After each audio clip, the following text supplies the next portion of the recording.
Olá a todos, está começando agora o programa Na Fronteira do Conhecimento com pautas sobre ciência.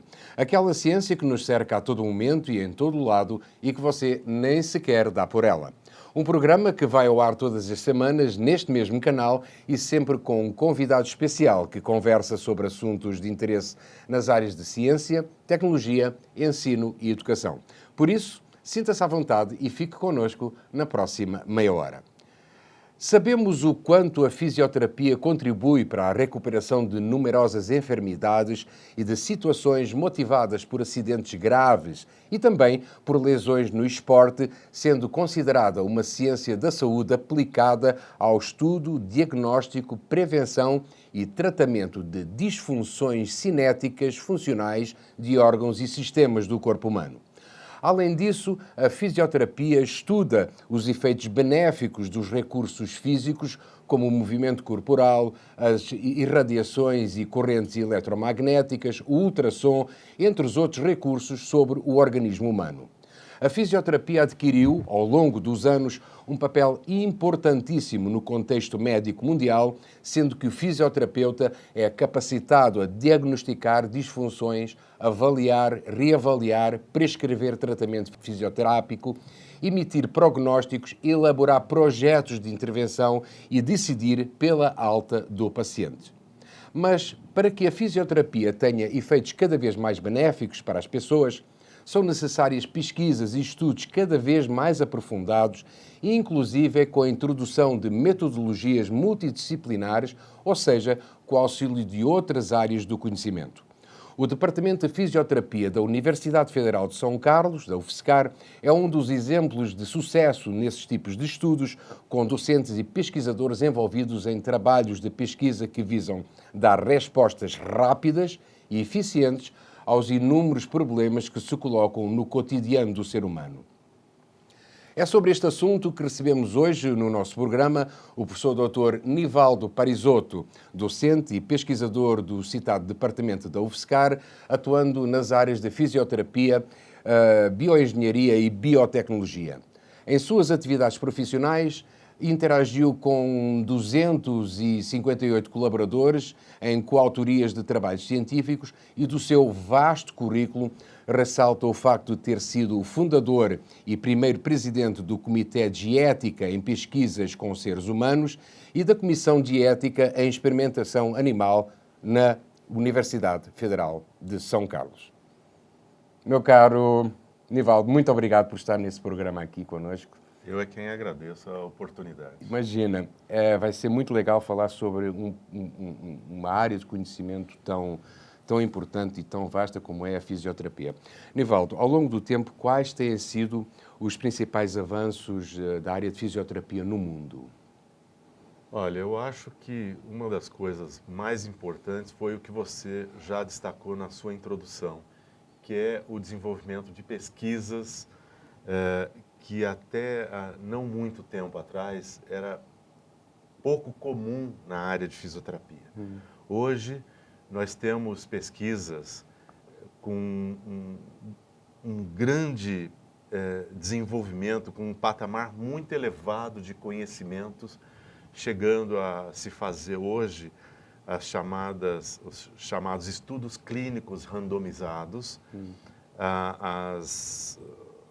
as análises sistemáticas e as meta-análises, que são os estudos top, né, dentro das áreas clínicas, né, dos estudos clínicos. Uhum. Então, você tem os chamados estudos pré-clínicos, que era muito comum na fisioterapia, e o meu laboratório foi um dos precursores, vamos dizer assim, no Brasil, desses estudos pré-clínicos.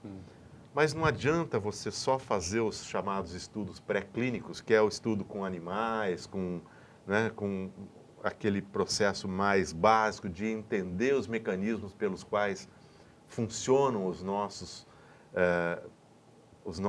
métodos de intervenção terapêutica, mas é de fundamental importância entender se isso aqui que a gente estudou em animal, em algumas situações até com seres humanos inicialmente, se isso vai ocorrer de forma adequada e bem em grandes populações, se as respostas vão ser efetivas e adequadas.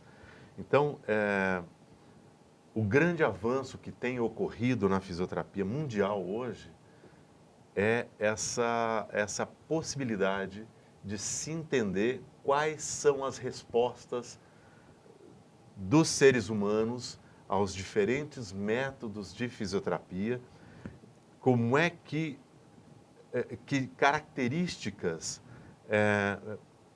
permitem ser um indivíduo respondente ou não a um determinado tipo de intervenção, um determinado tipo de método terapêutico, e quanto que isso pode produzir de melhor ou de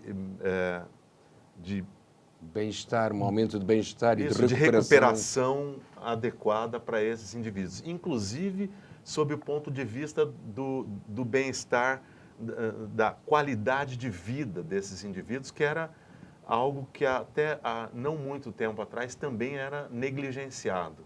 Né?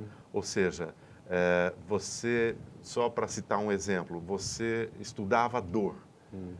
A gente já viu estudos, nós já tivemos trabalhos que mostrava que, por exemplo, nós fazíamos uma intervenção, um tratamento para dor num determinado grupo de indivíduos e a gente avaliava esse indivíduo sob o ponto de vista da dor antes, durante a intervenção e após a intervenção, e praticamente não existia nenhuma grande melhora no processo da dor propriamente dita. Só que quando a gente observava o que é que mudou na vida desse indivíduo, o quanto de movimento ele voltou a fazer, a realizar e a ter melhora nas condições de vida social no cotidiano, no cotidiano, isso mudou seriamente e isso significa o seguinte, ou seja, houve uma melhora na dor, mas à medida que havia essa melhora, esse indivíduo começou a se aplicar a fazer mais e mais coisas, a dor permaneceu, ele deixou de sentir aquela dor como um incômodo e aumentou o nível de atividade física que ele conseguia realizar. Isso é um resultado muito importante que antes não era considerado e hoje é muito considerado. Aliás, porque a dor depois, ela tem algum fundamento psicológico também, não é? Sim. Porque com o desenvolvimento dos movimentos, a dor acaba, ao fim e ao cabo, acaba por se esvair com o longo do tempo, não é? Sim. Tem um detalhe muito interessante. Existe um termo muito comum hoje em dia na área de fisioterapia, que é a cinesiofobia. Que é assim, as pessoas, em geral, muitas pessoas que têm dor ou muita dor, têm medo do movimento. Inibe. Não é? Inibe o movimento. Só que à medida que você demonstra que realizar movimentos e movimentos adequados, Claro. bem dosados, Claro. você recupera, melhora as condições e melhora a própria dor que ele está sentindo. Então, quando o sujeito percebe isso, ele acaba com essa cinesiofobia e melhora as condições de vida, a qualidade de vida desses indivíduos. Nivaldo, como é que... Agora vamos deixar um pouco o panorama do mundo e essa foi uma informação valiosa que você deu, mas como é que está o panorama da fisioterapia no Brasil em relação ao que acontece no mundo? Ou seja, nós estamos no mesmo patamar de estudos e de pesquisas e de aplicabilidades nessa área em relação aos nossos parceiros internacionais ou não? Olha, a fisioterapia brasileira é muito bem conceituada ao redor do mundo. Eu diria que nós estamos bem situados, muito bem situados. Claro que nós não temos toda a tecnologia que vários países do mundo têm, mas nós temos algo que em fisioterapia é muito importante, que é o tato, que é a pegada, que é a interação corporal com o paciente, ou seja, você ter uma interação mais aproximada. Então, o uso da tecnologia em exagero pode até, de certa forma, comprometer um pouco esse aspecto que é da pegada, da interação pessoal, né? Da interação terapeuta-paciente. É super... O toque. O toque. É muito importante isso. O chamado efeito placebo... O que é o efeito placebo? O efeito placebo é você... Chega a Dona Maria lá, com uma dor danada, com um mal-estar, e o fato de você a receber com muito carinho, com um bom abraço, né? Só isso já faz ela reduzir a sensação de dor num percentual bastante razoável, mesmo sem qualquer outro tipo de intervenção. Como é que a gente consegue perceber isso? Por exemplo, se você fizer um tratamento placebo, ou seja, você coloca, por exemplo, a gente vai falar do tratamento, por exemplo, com ultrassom. Você põe o ultrassom, faz o tratamento real, mas tem um outro grupo que você faz o tratamento com o equipamento desligado. Mesmo com o equipamento desligado, o paciente tem resultado. Por quê? Porque ele acha, ele acredita que esteja acontecendo um tratamento. E esse acreditar, essa crença, faz acontecer a melhora Com a no estado. humanização no tratamento do próprio a interação do fisioterapeuta no paciente. Exatamente. Então, isso faz muita diferença. Claro, isso não significa que as tecnologias, os métodos terapêuticos que eu desenvolvo, que eu trabalho, que eu acredito que funcionem, não sejam importantes. Claro. Mas a gente não pode ficar só com isso. A gente precisa entender o ser humano no seu integral, no seu todo, né? Que é um ser biopsicossocial. Né? Ou seja, você tem que entendê-lo na relação com as pessoas e entender que muitas vezes apenas o fato de estar com certas dificuldades de relacionamento com alguém faz ele ter as dores. Entendi. Ou ter Limitações. enfermidades, enfim, vários tipos de coisas. É muito psicológico. Tem muitas coisas envolvidas, esse é o fato. Agora, existem doenças, existem enfermidades que a gente precisa estar atento, precisa estar...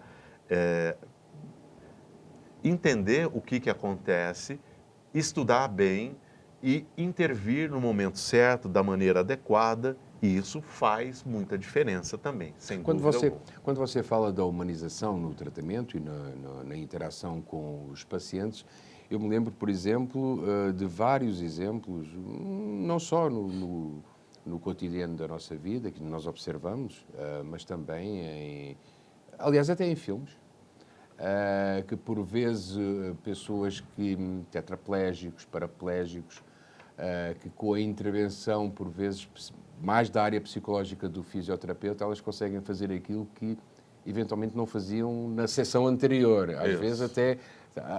É esse o aspecto que você está focando com... O incentivo verbal é fundamental. É fundamental, não é? Você mostrar ou demonstrar. Às vezes o paciente chega para você já consegue perceber a melhora quando ele está chegando no seu consultório, pela marcha, pelas características de movimentação e tal, mas ele não consegue perceber isso. Ele fala, olha, não, eu estou da mesma forma, igualzinho.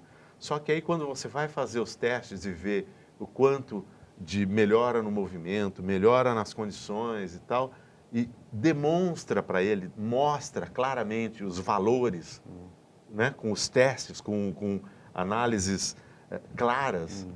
Nossa, tudo isso eu melhorei? Olha que coisa boa. Então, isso faz a diferença e ele vai se incentivando e vai melhorando à medida que ele percebe que ele pode melhorar. É muito importante, sem dúvida alguma. Que legal. Nivaldo, quais são as principais novidades na área de fisioterapia, ou seja, cujos projetos e estudos podem ser revolucionários para a sociedade? Olha, o nosso laboratório, graças a Deus, temos tido excelentes alunos de pós-graduação, excelentes alunos supervisionados de pós-doutorado, alunos de mestrado, de iniciação científica, todos contribuindo muito. E nós temos trabalhado fortemente na área de agentes eletrofísicos, que são os métodos de intervenção que usam ou correntes elétricas, ou luz, ou ultrassom, ou campos eletromagnéticos, enfim. E nós temos tido muito bons resultados. E um dos focos principais hoje do nosso laboratório é a fototerapia. Esse é um dos focos principais, a gente tem produzido muita coisa. Uma boa parte da nossa produção acadêmica, vamos dizer assim, está voltado para a área de fototerapia. Por quê? Porque é um recurso que até bem pouco tempo atrás, aliás, foi recentemente descoberto. O ano passado, por exemplo, foi dado o Prêmio Nobel de Física aos que inventou os LEDs. Né? Então, isso demonstra o quanto recente é tudo isso. Além disso, tem um outro aspecto que a luz, o sujeito não sente nada, acha que não está acontecendo nada, mas muitas coisas estão acontecendo ali dentro do organismo dele quando você coloca a fototerapia. Então, é muito interessante isso, e as pessoas não conseguem nem acreditar que tudo aquilo ocorre dentro do organismo. Uma coisa tão antiga que é a luz se transforma numa revolução. Né? Uma coisa... Em vários hospitais, antigamente, existiam os chamados solários. Sim, exatamente. Né? Eram locais onde você tinha uma área que era livre e que se colocavam os pacientes que precisavam de iluminação, de luz, ali para receber luz do sol. Né? Isso era um tratamento para várias coisas. Por exemplo, a ausência, o raquitismo, a ausência de vitamina D e várias outras doenças de pele, várias situações que a luz era um dos tratamentos primordiais. E a gente está voltando, aos velhos tempos, né? Fazendo luz, mas com uma luz com tecnologias muito avançadas hoje em dia. Né? Muito bem. A pauta deste primeiro bloco do programa Na Fronteira do Conhecimento de hoje está completa. Voltaremos já a seguir com o professor Nivaldo Parisotto após um breve intervalo com o segundo e último bloco, onde continuaremos a falar sobre as pesquisas na área de fisioterapia. Não perca, já a seguir.